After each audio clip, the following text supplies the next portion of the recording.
I'm Bella Smith, and I was raised in an environment rich with the sounds of woodworking and the scent of fresh lumber. My father, Henry Smith, owned a family-run business that specialized in crafting handmade furniture, and my mother, Angela, complemented his artistic endeavors by managing the business aspects. She was often found in her home office, meticulously handling the finances and client communications, emphasizing to our clients that quality craftsmanship requires time. Growing up under the watchful eye of my grandfather's portrait, I was constantly reminded of our family's legacy. My father often spoke of how his father, and his father before him, had built the business from the ground up, instilling in me the importance of preserving this heritage. Although as a child I was more preoccupied with school and friends, this sense of responsibility began to resonate with me more deeply as I grew older. By the time I reached my 20s, I had started to engage more with the family business, spending summers learning the ropes in the workshop. Despite harboring personal ambitions of perhaps pursuing a career in law or medicine, I felt a growing connection to my family's craft. However, around the time I graduated from college at 24, I sensed a shift at home. My father seemed unusually preoccupied, spending more time in his office, and my mother's demeanor had shifted from her usual upbeat self to one of concern. One evening, unable to ignore the tense atmosphere any longer, I confronted my mother while we were preparing dinner. She reluctantly disclosed that our business was facing significant challenges due to the emergence of a new, cheaper furniture factory in our area. This revelation was unsettling, as it threatened the legacy that generations of Smiths had worked so hard to build.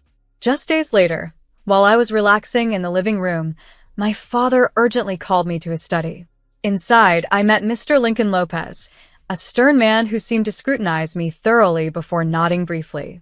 The atmosphere was tense, and although I was dismissed before I could understand the full context, it was clear that significant decisions were being made.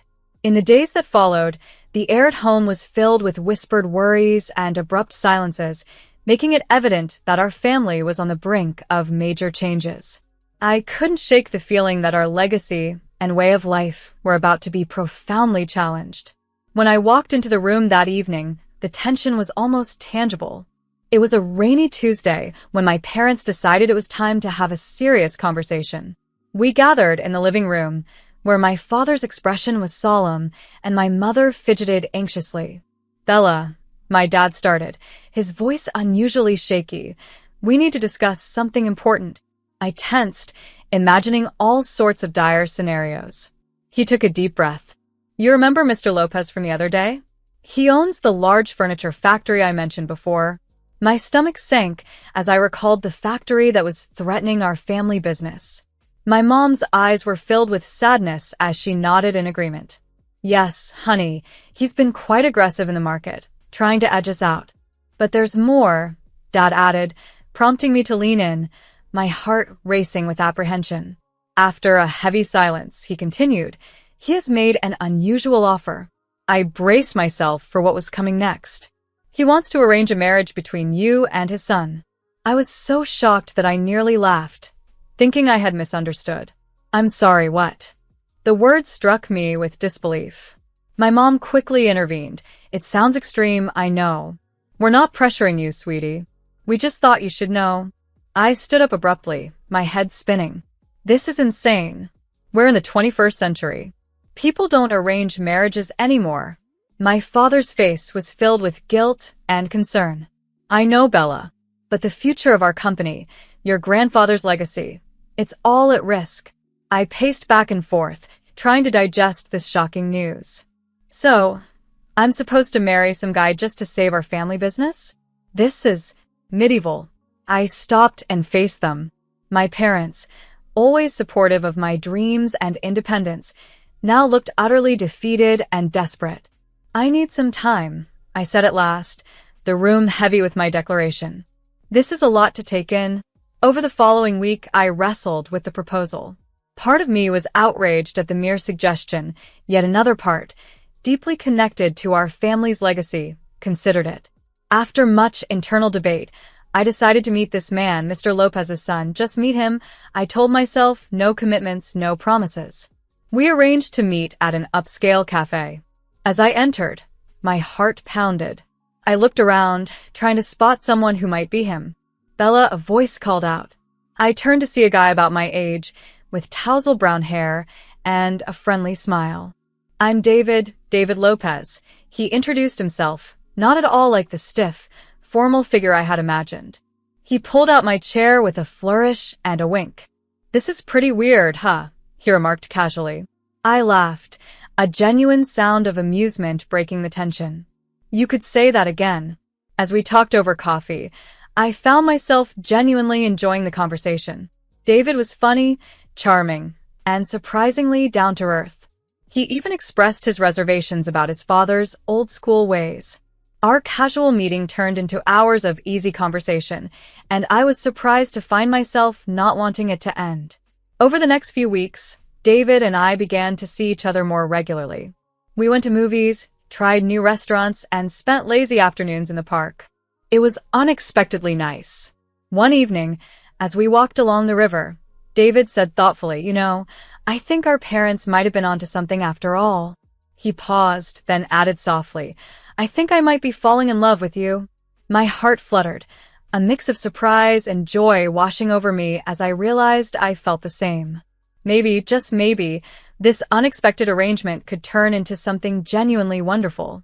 As David confessed his growing feelings for me, I realized I was falling for him too.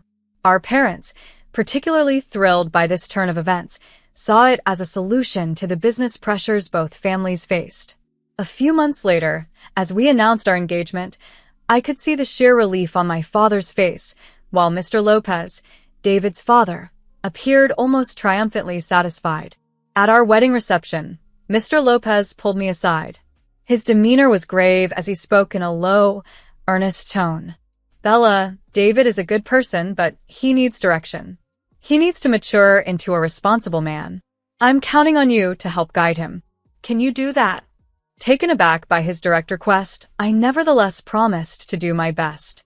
The initial years of our marriage were indeed a whirlwind. Keeping my promise to Mr. Lopez, I encouraged David to immerse himself more in the business world. Gradually, he began to distance himself from his carefree college days and took on more responsibilities at the office. "You're a miracle worker," Mr. Lopez once remarked, clearly pleased with David's transformation. However, not everyone viewed these changes positively. David's mother, Sienna, always seemed to look at me with a mix of suspicion and disapproval, her tight-lipped smiles and curt nods barely masking her feelings. Meanwhile, our family business was flourishing. My father's company stabilized and even doubled its turnover within a year, bringing him immense pride and relief. However, I found myself restless. One evening, I mentioned to David that I was considering getting a job. The sound of his fork hitting the plate marked his surprise. "A job? Why?" "Isn't our situation enough?" he asked, incredulously. I explained that I wanted to contribute and use my education, but he dismissed the idea, suggesting instead that I engage in charity work, as was customary for women in our social circle. Despite my frustrations, I channeled my energy into founding the Smith-Lopez Foundation for Children with Developmental Challenges. It wasn't the career path I had envisioned for myself, but it provided me with a sense of purpose. Over the next decade, my life blurred into a sequence of charity galas and social commitments. Then, suddenly, David's father passed away, leaving David to inherit the company and assume the role of CEO overnight. 3 years later, another shock came. Sienna was diagnosed with advanced cancer. She revealed her condition over a Sunday dinner, her voice steady though her hands trembled. David immediately suggested placing her in a specialized care facility, but she adamantly refused, insisting on staying in her home. Stepping in, I offered a compromise. "We'll arrange the best home care for you, Sienna. The top oncologists and nurses, whatever you need." To my surprise, Sienna showed me a rare sign of warmth, patting my hand in appreciation. As I devoted myself to Sienna's care over the following years, her icy demeanor toward me thawed. One day, as I adjusted her pillows, she looked at me sincerely and said, "You're a good woman, Bella." "I'm sorry, I didn't see it sooner." Our relationship grew closer, but as it did, David became more distant. Free from his father's stringent oversight, He started reverting to old habits. His late nights at the office turned into nights spent at bars, and important meetings were missed. One night, he came home reeking of whiskey, a look of defeat in his eyes. "The company's gone bankrupt," he slurred. "It's all gone." I was completely taken aback by how quickly everything had deteriorated. "What are we going to do?" I asked David, feeling desperate. His response was sharp and filled with cynicism. "Hell if I know. I'm not suited for this business nonsense."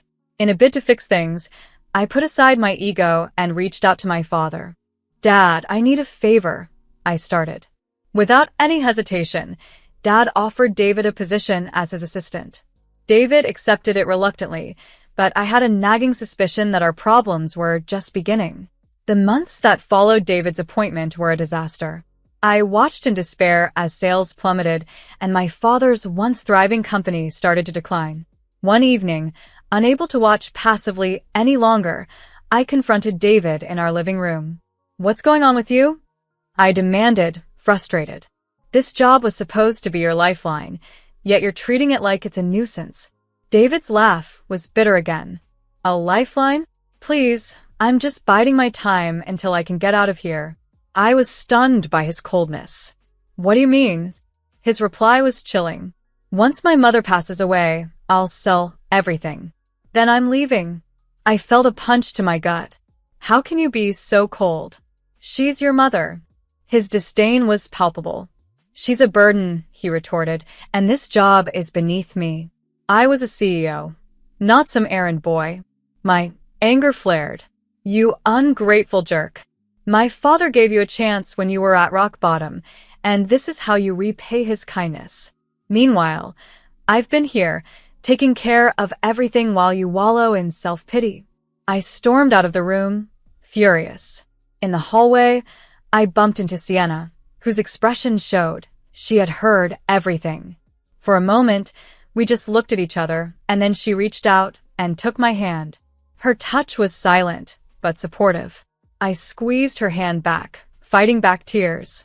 Weeks went by with an uneasy tension until one gray Tuesday morning, my world collapsed. A police officer informed me that my parents had died in a car crash. I was numb, moving through the funeral preparations like a ghost, overwhelmed by loss. Throughout it all, David remained aloof, not once offering support. He didn't even attend the funeral. As I watched my parents' caskets being lowered, a mix of grief and anger surged within me. After leaving the cemetery, I called our company's secretary. "Is David at the office?" I asked. There was a pause. "Yes, he's in your father's office," she replied softly, her voice full of sorrow. Angered and still in my funeral attire, I drove straight to the company. Bursting into my father's office, I found David nonchalantly sitting in my father's chair, feet on the desk. "What the hell do you think you're doing? Get out of my father's chair now," I yelled. His response was dismissive, infuriating me further. "Your father's chair? I think you mean my chair," he retorted smugly. Attempting to reason with him, I pleaded, "David, please, this isn't right. My father just died." He banged his hand on the desk, silencing me. "Enough." I'd had enough of David's manipulations. "I'm finished with your moral lectures, Bella. Your constant nagging and improvements have made my life miserable," he declared with a sneer. I was shocked. "What are you talking about?" I managed to say, but he just snarled back. "You heard me. You've been trying to change me since the day we married." "Well, surprise, I never loved you. I only married you because my father made me." His cruel words struck me deeply, and I staggered back, reeling from the impact. David's expression turned cunning. "Oh, and you might find this interesting. This company, valued at about $42 million, now belongs to me as the deputy director." I whispered in disbelief. "You can't do that." He smirked, raising an eyebrow. "Can't I? I control all the passwords and account access. I'm in charge now, Bella, and there's nothing you can do about it." To my horror, he turned to the computer and started transferring company funds to his account. "Stop it," I yelled, rushing to intervene, but he shoved me away. "If you don't like it, there's the door," He then flung a folder at me. It was a set of divorce papers. "Your choice," he said coldly. I caught the folder automatically, my mind spinning from the shock. But looking at David, this stranger who had replaced my husband, I knew I had to leave. Without a word, I left the office and drove directly to the office of Mr. Asher, my father's lawyer and close confidant. He greeted me with solemn eyes. "Your father anticipated something like this might happen," he said as he handed me an envelope. It contained my father's will and a letter. With trembling hands, I read it, tears streaming down my face. The business was mine, and David had been officially terminated 3 weeks before my father's death. The letter was heartbreaking. "My dearest Bella, if you are reading this, I am no longer here. I regret pushing you into this marriage and not seeing David for who he truly was. You deserve so much better. The company is yours now. Make it thrive again. Please divorce that worthless man. Live your life and be happy. That's all I ever wanted for you. I love you always, Dad." Resolved and empowered, I looked up at Mr. Asher. "Please file these divorce papers immediately," I instructed. Heavy-hearted yet determined, I returned to the house that no longer felt like home. Inside, it seemed colder, emptier. I found Sienna, frail and wrapped in a blanket, in the living room. "Sienna," I began gently, "I need to tell you something. David and I are getting a divorce. I'm leaving." To my surprise, tears filled her eyes. "Take me with you, Bella, please," she pleaded. Stunned yet moved by her request, I was about to agree when the front door burst open. David stormed in, rage contorting his features. "You," he bellowed at me. "What did you do?" "The company accounts are blocked. I can't access anything." I stood firm, facing him with newfound strength. "The company isn't yours, David. My father left it to me, and I've signed the divorce papers. We're no longer married. You have no claim to anything here." David's face flushed a deep red, his eyes then shifting to Sienna, who was quietly preparing a small bag. "What are you doing, Mom?" he demanded. Sienna met his gaze with a calm steadiness. "I'm going with Bella," she declared. For a moment, David was too shocked to respond, the reality of his new situation slowly dawning on him. David erupted with fury, hurling insults at Sienna. "You ungrateful trash," he yelled. "After everything I've done for you." His words stung, but he was unrelenting. "Fine, get out. Both of you. I'm better off without either of you." And so, we left, moving into the house where I grew up. Taking over the company was a massive undertaking. Night after night, I sat up reviewing financial reports, determined to preserve my father's legacy. I brought Daisy, my father's trusted secretary, on board as my assistant. Her deep understanding of the company's operations was invaluable. Gradually, I regained control, and the company began to prosper again. We even expanded the charitable initiatives through our foundation.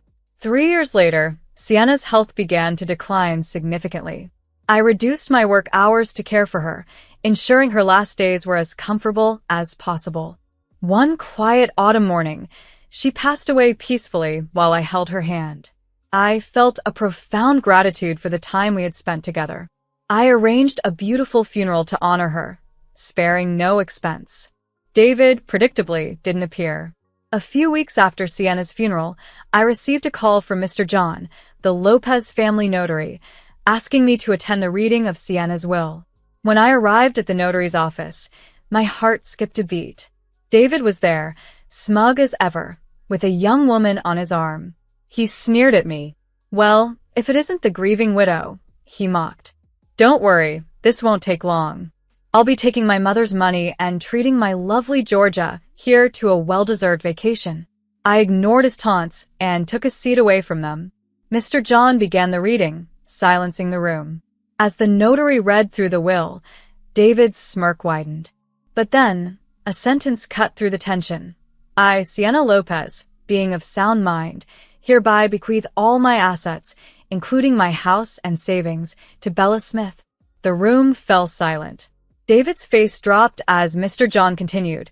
It is my wish that Bella uses these assets to further support the charitable foundation for children with developmental problems, which she has passionately championed. Tears welled up in my eyes. Even in death, Sienna was showing her love and support. David erupted again. This is ridiculous. She must have manipulated my mother. Bella, you fraud. You've ruined my life, and now you're stealing my inheritance. His companion looked bewildered. Wait, you mean you don't have any monies? As she gathered her belongings, David's pleas fell on deaf ears. Georgia, baby, I can explain, but she was already leaving. David turned his anger back towards me. You'll pay for this, Bella. I'll contest the will. Mr. John interrupted calmly. I'm afraid that won't be possible, Mr. Lopez. Your mother's will is ironclad. She was of sound mind when she made these decisions, and I was witness to it. Defeated, David's resolve crumbled, and he left the office a broken man. As the door closed behind him, I let out a breath I hadn't realized I was holding.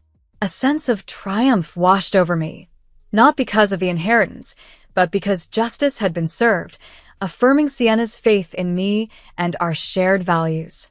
Sienna's belief in me had stayed strong to the very end, a thought that filled my heart each time I reflected on it. Mr. John, I said, my voice heavy with emotion, I'd like to set up a trust for the foundation immediately. It's what Sienna would have wanted. In the months that followed, I dedicated myself wholeheartedly to the company and the foundation. Under my leadership, my father's business not only regained its past success, but soared beyond it, achieving new heights.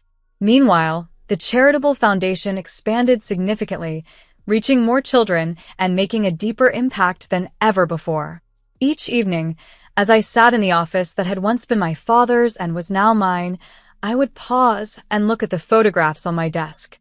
There were pictures of my parents, their faces beaming with pride, and of Sienna, her eyes sparkling with playful mischief.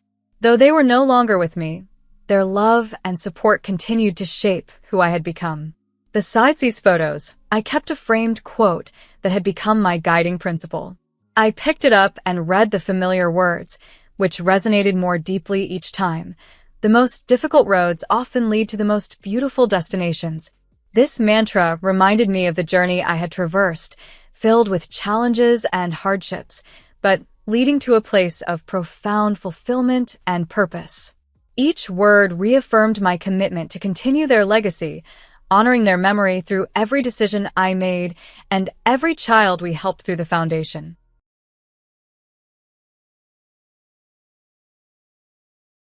My full name is Aurora Moore. I'm 32 years old, and I married my husband Aiden about 3 years ago in the spring. Our relationship is great, and we are also very close to his sister Ella. We get along like sisters. This story involves a man named Mason, who later married Ella. Aiden and I have been together for over 10 years, even before we got married, so we are like parents to Ella. We always wished for her happiness and took care of her.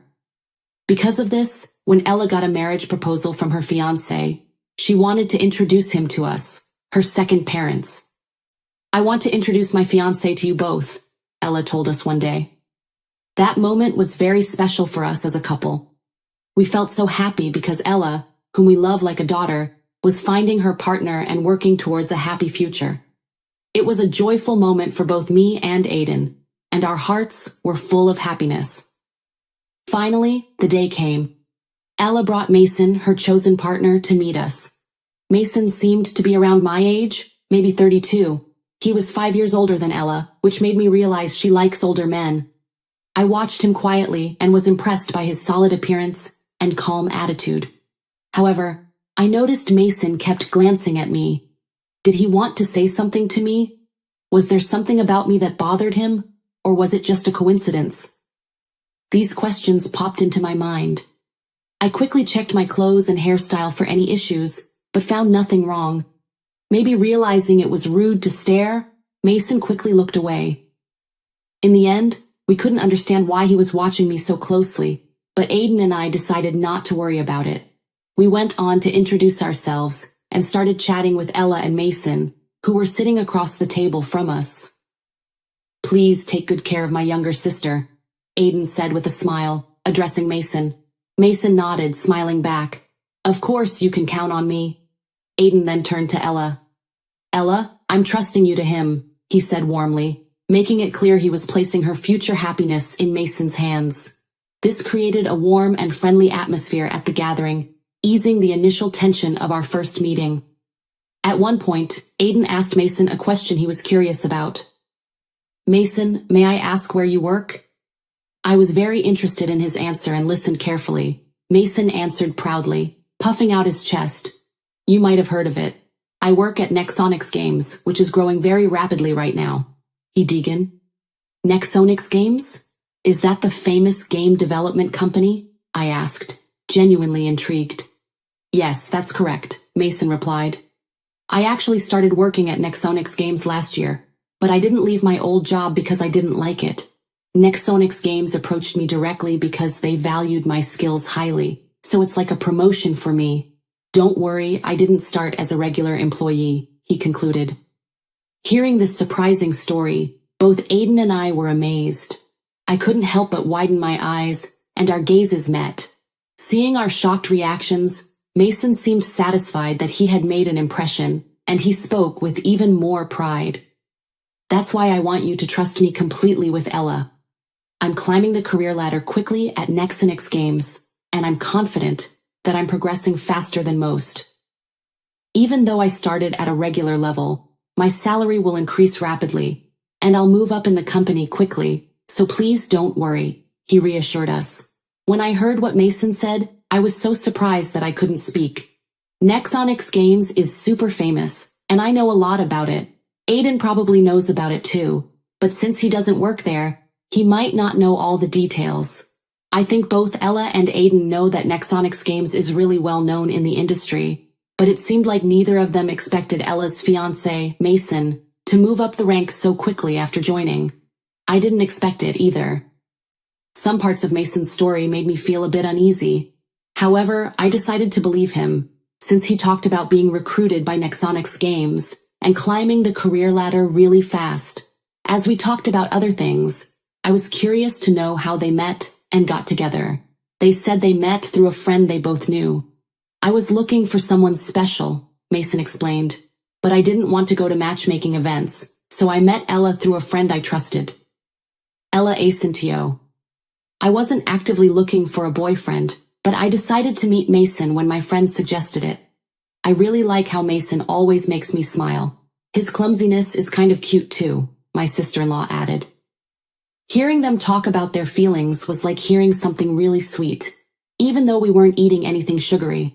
Their closeness and love for each other were really clear. But there was something that bothered me. As they were leaving our house, Mason and Ella were talking about bringing rice and gifts. While they were busy with that, Mason came up to me a bit separately and asked suddenly, Hey, do you maybe not remember me? His question caught me off guard, and I couldn't help but tilt my head in confusion. Do you really not remember me? He asked again, sounding doubtful. His face was handsome, but I couldn't recall any close friend named Mason. I tried hard to remember, but I couldn't.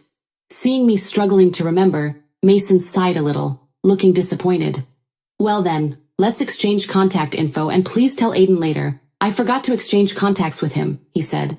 I was shocked by his sudden informal tone. Even if we were close in the past, I couldn't remember it, and I couldn't recall being close with someone who would speak so rudely. Inside, I was full of questions like, who is he? What kind of relationship did we have? But since Ella was there, I didn't think it was the right time to ask or say anything, so I stayed quiet.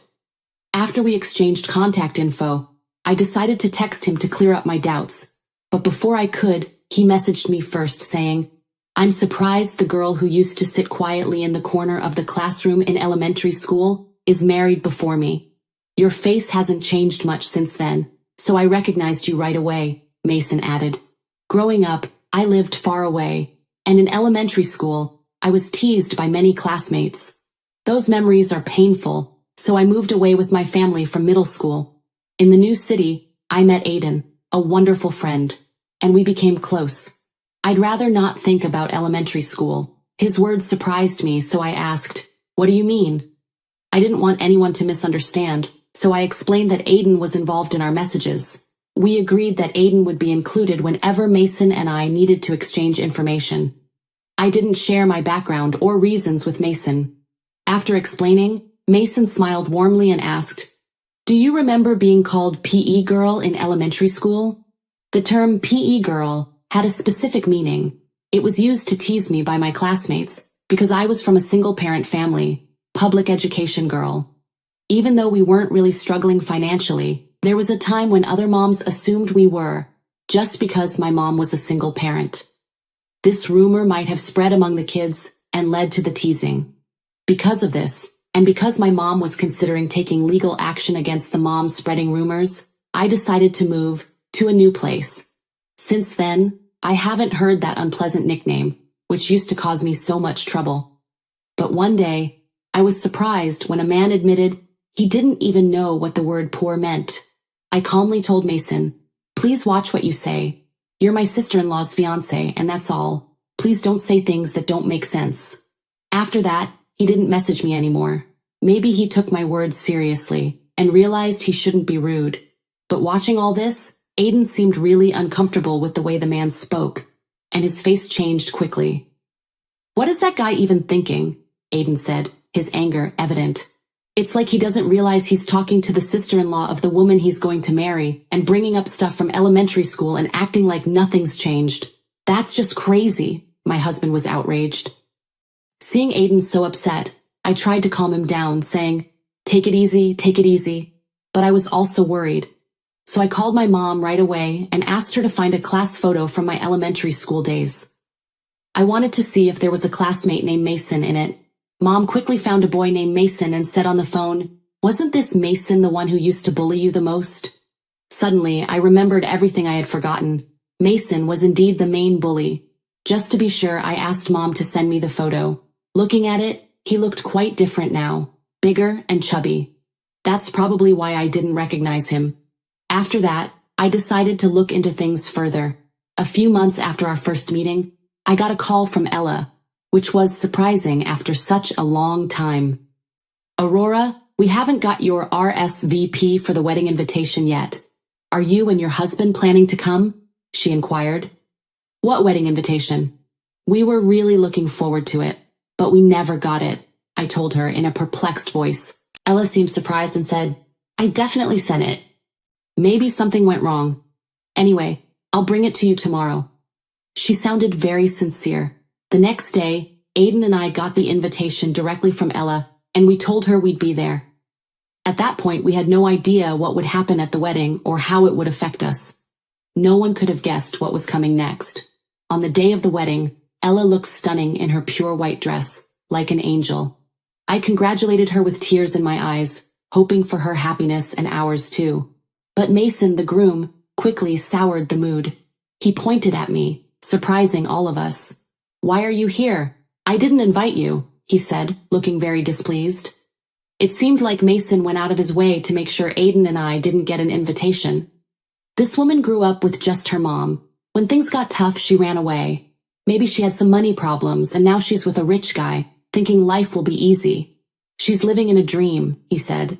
Despite not knowing anything about my past, Mason falsely accused me.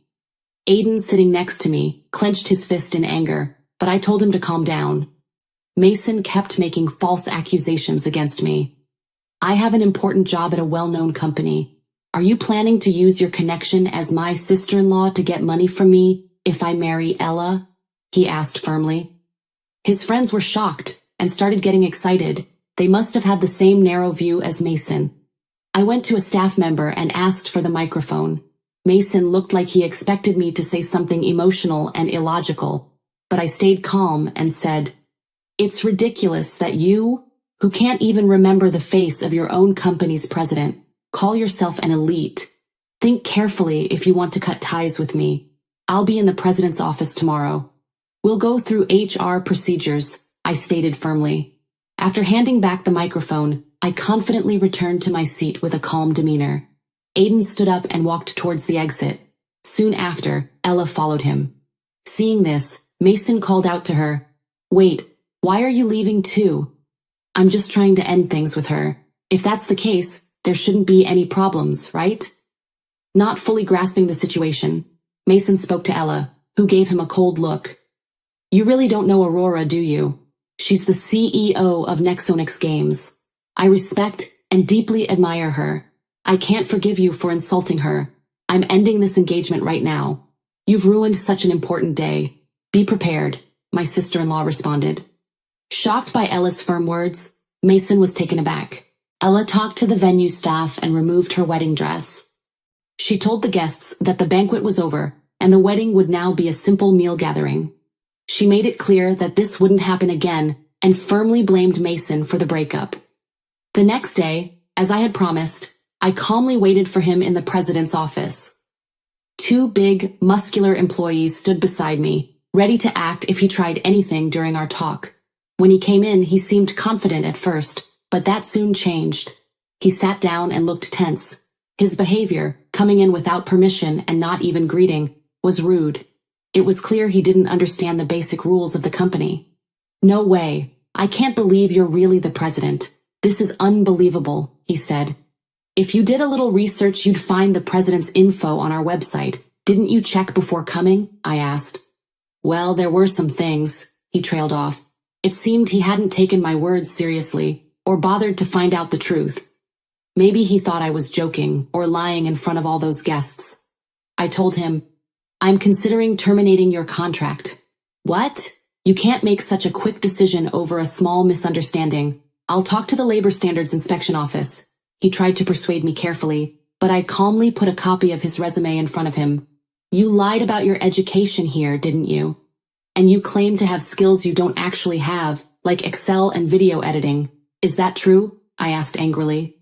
Well, about that, he started. Falsifying information and providing false reports are valid reasons for us to terminate an employment contract. Without letting him finish, I told him directly. He looked surprised at my statement. In fact, I had a strange feeling about him since our first meeting. Afterward, I checked everything thoroughly. Normally, our company doesn't use headhunting methods. Even if we do, I personally meet and interview recommended candidates. But I don't remember having a deep conversation with Mason. He joined through our regular hiring process and started as a regular employee. He claimed to be aiming for promotion and said he was skilled with certain software, but he actually wasn't. That's why he never got promoted.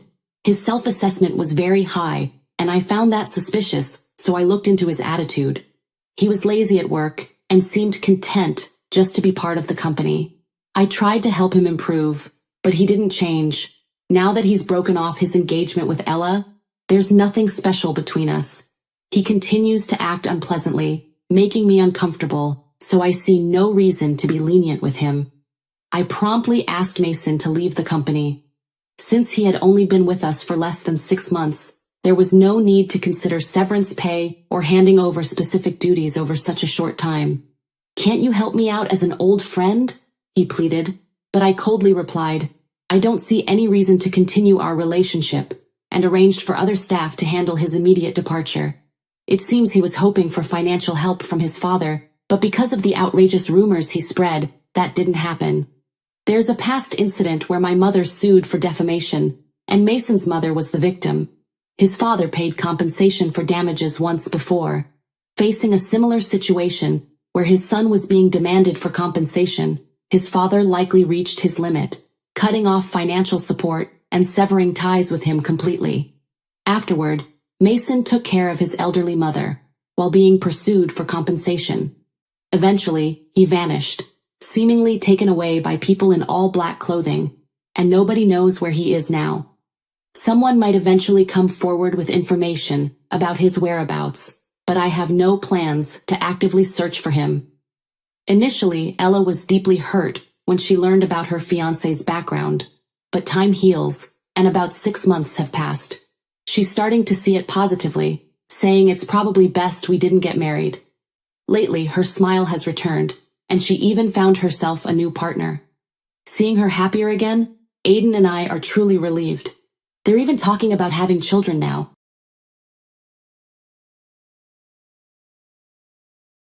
Someone is in bed all day long and makes the whole house gloomy. It's really annoying, because she can't even take care of herself. my mother-in-law, Vanessa, declared. I wonder how long she's going to stay here, sleeping all the time, my sister-in-law added. Every time they see my face, my mother-in-law and sister-in-law complain. It's the same whether Cameron has a wife who doesn't do anything or not. What's the point of him having a wife if she doesn't do anything? My father-in-law also joins in. I am Naomi Carter, 32 years old. My husband Cameron and I have been married for 5 years. My father died because of an illness when I was in high school, and my mother died soon after I got married. I have loved drawing since I was a child, and my dream was to become a picture book artist. After graduating from high school, I went to design school and got a job at a small design office as an illustrator. My husband worked for an advertising company, and we met when he came to our office, asking me to illustrate a character for an ad. After 2 years of dating, we got married. My sister-in-law also lived with my in-laws, but we decided to stay with them after we got married. When we got married, I became a freelancer, and they allowed me to work from home. I wanted to be a good wife and did my best at housework. It was easy to do because my mother-in-law didn't seem to like housework very much and told me that I could do whatever I wanted. My sister-in-law was also indifferent to housework and went out for drinks and dinners with her colleagues and friends every day. So we rarely had meals together, but we lived together without any problem. However, 3 years ago, I fell down a flight of stairs at a train station and was seriously injured. My life changed drastically. I suffered a spinal injury that left me with a severe disability, paralysis of the lower half of my body. It was quite a shock at first, but 3 years have passed and I am gradually getting used to this kind of life. My in-laws cared for me when I was injured, but they didn't expect that I would be unable to stand on my own legs for the rest of my life. And as 3 years passed, many things changed. In the midst of all this, my sister-in-law got married 2 years ago and left home. Now I won't have to see Freya anymore. I clearly sense that my in-laws are annoyed with me, who is now almost bedridden. I cannot refute my parents-in-law, as I can understand that it would be a burden to have a bedridden person in the house. Since my in-laws' house is old, there's no space for a wheelchair to pass through, and I, who cannot move without a wheelchair, have to stay in bed. However, I have been working from home before the accident, so I am able to continue doing so. I consider it a blessing that my upper body is not paralyzed, and I am able to work. I am now taken care of by a helper and a housekeeper who takes care of me on a daily basis. If I had lived alone, the helper would be able to help me with the cleaning and laundry. But this is impossible since I have family living with me. A helper can only provide physical assistance. My husband can't take care of me because of his work. His parents are very healthy. My mother-in-law is not disabled or ill. My father-in-law turned 65 last year and is retired, so he's home all the time. Home helpers aren't supposed to provide assistance if you have family living with you who is healthy and not working. For the first 2 years or so, my in-laws helped a little while they were at it with their own chores, but gradually, they stopped doing it. I can understand that for my mother-in-law, who originally disliked housework, it must have been a hassle for her to do my stuff. My husband was also kind to me in the beginning, but now he rarely even speaks to me and does absolutely nothing to help. I have a job to do and caring for someone isn't a man's job, he says whenever I ask him for help. Just because my in-laws don't do anything for me doesn't mean that the helpers can assist me because of regulations. But the helpers saw my situation and with concern for me, introduced me to a housekeeper. What a waste of money to have a housekeeper. What kind of extravagance are you talking about? My mother-in-law scoffed. But I also have my personal needs. If you don't do my laundry, I won't have any clothes to change into, I retorted. Are you trying to exploit me, your mother-in-law? She asked indignantly one day. I don't think so, but with my situation, I have no choice but to ask you, I responded. When I said that, my in-laws looked at me as if they were looking at a nuisance. You're really a pest. You don't have that kind of money. I'll take care of it, my father-in-law said grudgingly. I was so glad I had kept my job. So I managed to get a housekeeper to come to the house. The housekeeper was a 52-year-old woman named Kate. Her husband died a long time ago, and she has no children. I felt she was somewhat like my late mother. She was a very kind and gentle person who took care of me very well, and I was very happy. Now, the only people I can talk to are Kate and the helper, not my family. When Kate arrived, my parents-in-law immediately tried to take advantage of the situation. "Hey you, do the laundry and cleaning over here too," my mother-in-law demanded. "No," Kate replied firmly. "What? You're a housekeeper, what are you doing here?" my mother-in-law insisted. "If I do your part, it will cost extra. Will you pay for it?" "Then I'll do it," Kate responded calmly. "What the hell is wrong with you? What an arrogant housekeeper you are," my mother-in-law yelled. There was an argument, but I felt a little relief when she clearly said no. One day, after about a year of living like that, my sister-in-law came back divorced. She said it was because her husband cheated on her. He was an idiot, so he must have been seduced by a woman. He was a nagging pain, she complained. My brother-in-law worked for a large company and seemed to be a faithful businessman. He didn't seem like the type of man who would cheat on his wife. I thought it was strange, but I didn't want to make trouble, so I didn't say anything. Freya, like her mother-in-law, wanted Kate's duties to extend to all the in-laws, but she refused. Kate didn't think well of them since she never heard them say a kind word to me. "I decline," Kate said when Freya asked for her help. "What? What are you doing here?" Freya questioned angrily. "To take care of Naomi," Kate replied bluntly. "Huh? What do you mean?" My sister-in-law was perplexed.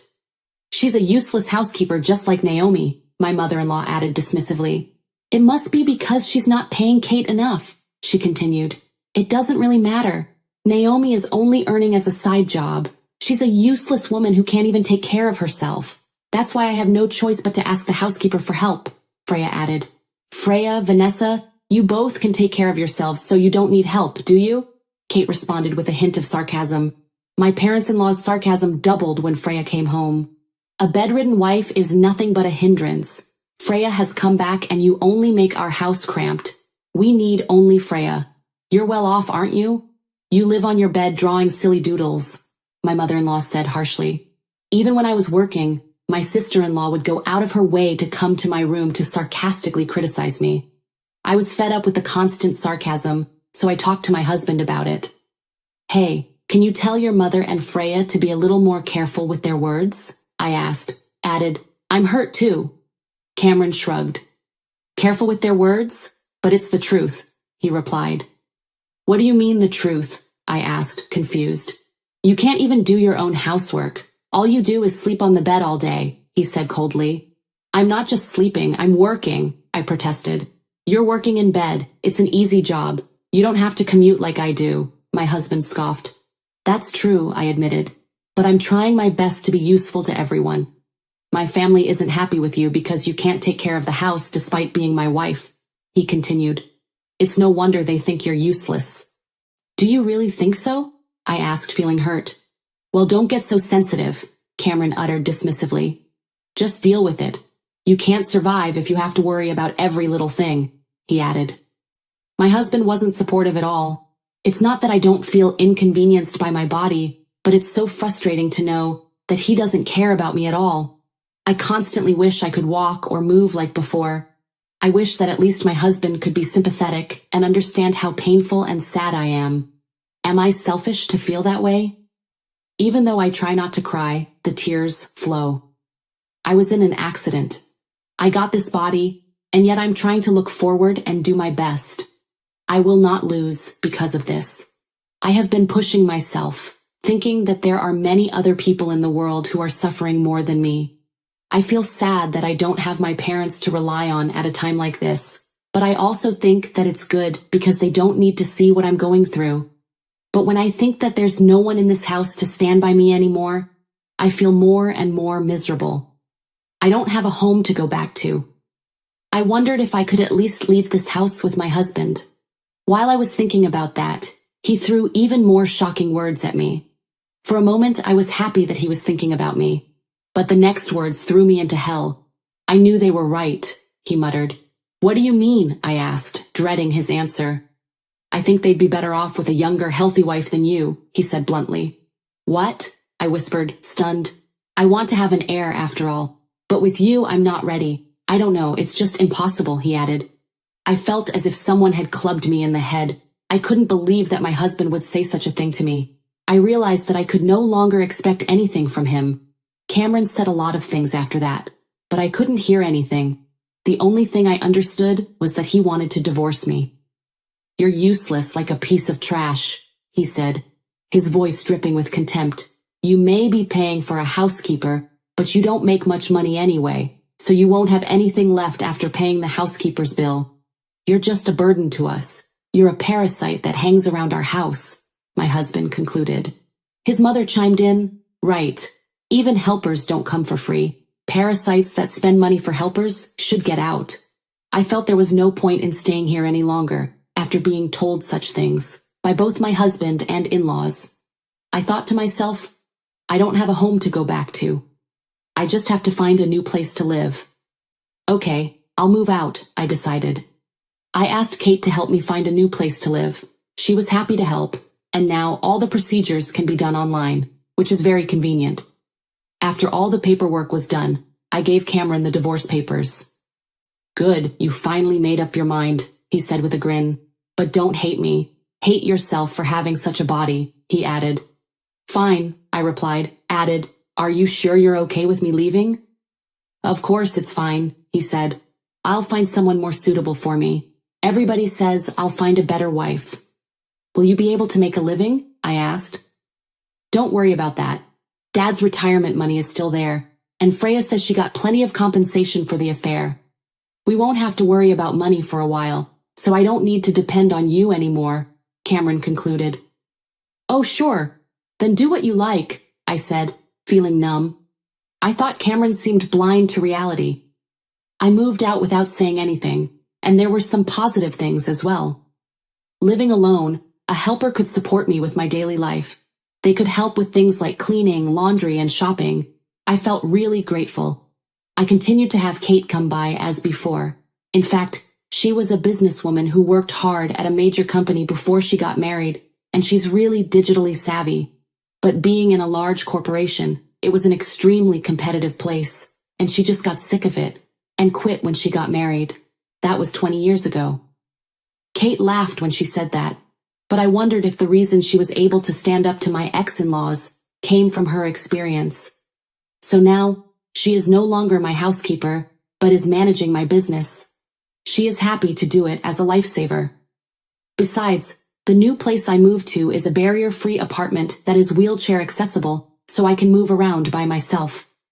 The kitchen is spacious enough for me to cook. Just when I was beginning to think that I was finally getting used to my new life, my ex-mother-in-law started to call me a lot. But there was nothing more to talk about, so I decided to ignore the calls. Partly because Kate's support was great, and partly because I could focus on work without all the drama. My business was doing so much better, and I didn't have time to deal with my ex-mother-in-law. A year passed. I still hear from Freya, though not as often as before. My life was established, so I decided it was time to settle things once and for all. And I picked up the phone. "Hello?" I answered. "Finally, you answered," my ex-mother-in-law exclaimed. "Why haven't you ever answered the phone?" I was worried that something had happened," she chirped. Vanessa suddenly spoke to me in a sweet voice. She had never said anything like that when I lived there. I suspected that she was probably in trouble and remembered me. I wonder what kind of life she had in the past year, I thought. "I'm grateful for your concern," I said, trying to keep my voice steady. "I'm fine and doing well. You don't need to worry about me." "Oh, well, that's good to hear," Vanessa replied hesitantly. She paused for a moment before continuing. By the way." "Yes?" I asked, curious about where this conversation was going. "Well, do you still want to live with us like before?" Vanessa's voice trembled slightly. "Excuse me?" I couldn't believe what I was hearing. "You can't be happy living with a parasite, a piece of garbage," I added. "I've been thinking about it a lot," Vanessa continued, her tone becoming more urgent. "It wasn't right to leave you, a physically disabled person, alone. We'll take good care of you so you won't have to worry anymore," she concluded. "I'm doing great," I replied firmly. "Since I'm on my own, my helper can support me with my chores. They do my cleaning, laundry, and shopping. Besides, Kate helps me with my work. No issues at all," I replied. Vanessa shifted in her seat. About that business, she said, her voice filled with curiosity. Is it true you're making more than Cameron? Yup, I answered with a small smile. But at the time of the divorce, he seemed to forget about it, I continued. He said that you're earning close to $15,000 every month, she uttered. My income was covering their living expenses. At the beginning, after the accident, they were helping me. At the same time, Cameron's company wasn't doing well and his pay was cut. But fortunately, my income had been increasing. So I offered to help. At first, he was saying things like, sorry. We didn't tell his parents anything since he said they would be worried if they found out his salary dropped. But after 3 years, he seemed to forget that I was paying for most things. I thought he should put aside his own salary when we divorced, but I didn't dare mention it. I also knew that the cause of Freya's divorce was not because of her husband cheating, but because of her. He also told me that Freya stole his money. Freya said that she received the money as alimony. He said that he would take back exactly what she took, and he would in turn charge her for compensation. I decided to get divorced before my in-laws learned the truth. When I confronted Vanessa about it, she was absolutely mortified. Cameron fell in love with a girl from a hostess bar and owed a bit of money, my mother-in-law said. Oh, so that's why he wanted a divorce. So he can leech off her earnings? I asked. He can't count on something like that, Vanessa said firmly. First of all, they weren't in a relationship. He was just another customer, she added. I know, I sighed. Did you know? My mother-in-law asked in surprise. Yep, all of it, I replied. Why didn't you tell me? Vanessa continued, frustration creeping into her voice. Did you also know that Cameron's company was in danger? She added. Yes, I answered calmly. How dare you not tell me when you knew? Vanessa's voice rose. According to Vanessa, Freya eloped with her unfaithful boyfriend. But he dumped her and came back crying with even more debts. Cameron's company went bankrupt 6 months ago, and he's now searching for a job. But he can't seem to find one that he thinks is suitable for him, and now he's just unemployed. He has lost all confidence in himself and has become a recluse. Because the kids are living with us, they completely used up Dad's retirement fund, Vanessa admitted. There's only debts to pay. Really? I asked, incredulous. So if you come back, everything will be all right, my mother-in-law uttered. I don't get it, I responded. I really didn't understand what she meant by everything will be all right. I couldn't understand the nerve of someone who kicked me out like they did, and now they're saying something like this. I also wondered how it's possible to change so much in 1 year. It was sooner than I expected. Cameron probably had no clue that his company would actually go bankrupt. It was something that Cameron, who was so careless, would have done. Vanessa tearfully said that if she had known, she would not have let us get divorced, but it was much too late for that. In the end, all she is saying is that it's all about the money. The only important thing for her is herself. Freya says she doesn't feel like working right now since she's become a couch potato and is gaining weight. Oh, we sold the house to pay off the kids' debts, Vanessa said, almost as if she was confessing. The house was old and worthless, so they deducted the cost of clearing the land, and the location was bad, so they didn't get much money for it. Now the family of 4 adults is living in a cheap apartment with only 1 room and forced to live a hard life. Vanessa began to cry on the phone, saying, It's all your fault since you didn't answer my calls, only if I was able to reach you before we sold the house. What do you mean? I asked, shocked by her accusation. If you had known we were selling the house, you would have helped us, wouldn't you? Vanessa sobbed. You lived in that house too, so you must have some attachment to it, right? She added. Not at all, I replied, my voice cold. Huh? Vanessa seemed stunned. It amazed me how self-centered she was. I was really glad I didn't answer the phone earlier. Well, even if I had answered, there's no way I would have gone along with such a story. Oh, so both Cameron and Freya are being parasites to you, Mother. No Vanessa, I asked pointedly. So please, come back, Vanessa pleaded. You're the only one we can count on, she added. Nope, I said firmly. I'm not family. Don't rely on me. Don't say that, Vanessa begged. We're sorry for what we've done. I apologize, she apologized. I couldn't grasp how she could say this. I started to get a headache. I decided it was time to give them an ultimatum and call it a day. I declined. But the reason I picked up your call today is because I had something I want to let you know, I said. What is it? Vanessa asked, her voice wary. I'm going to sue all of you, I declared. What? Vanessa gasped. Why should we pay? Besides, it's not like he cheated on you. He wasn't even with the girl from the hostess bar, Vanessa tried to reason. It's not for cheating, I clarified. It's for the mental anguish caused by the verbal abuse I received from all of you, I added. Huh? Vanessa was taken aback. I told her that I recorded and videotaped all the abusive language from them.